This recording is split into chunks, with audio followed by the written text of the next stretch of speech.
Laga PSM Makassar versus Dewa United dipimpin salah satu wasit yang terbilang kontroversial di Liga 1 2022-2023. Pelatih PSM Makassar, Bernardo Tavares pun mengungkapkan keprihatinannya bakal ada ancaman penalti siluman yang didapatkan tim lawan.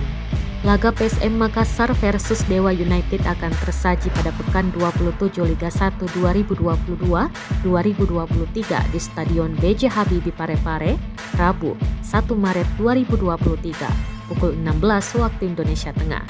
Walau berstatus sebagai tim tuan rumah, namun bukan berarti jalan PSM Makassar meraih kemenangan atas Dewa United bisa dengan mudah. Pelatih berkebangsaan Portugal tersebut menyiapkan timnya untuk antisipasi kemungkinan penalti diperoleh Dewa United.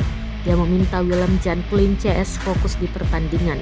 Dia meminta mengurangi pelanggaran di area pertahanan utamanya di garis 12 pas. Sorotan diberikan juru taktik 42 tahun ini kepada wasit yang akan pimpin pertandingan.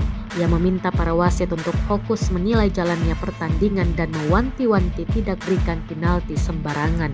Dilansir dari laman resmi Liga 1, laga PSM Makassar versus Dewa United akan dipimpin Cahya Sugandi sebagai wasit utama.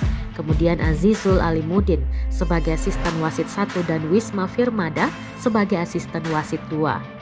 Selanjutnya Iksan Prasetya Jati sebagai asisten wasit tambahan 1 serta Mardiono untuk cadangan wasit. Ini akan menjadi kedua kalinya Cahya Sugandi akan memimpin laga PSM Makassar.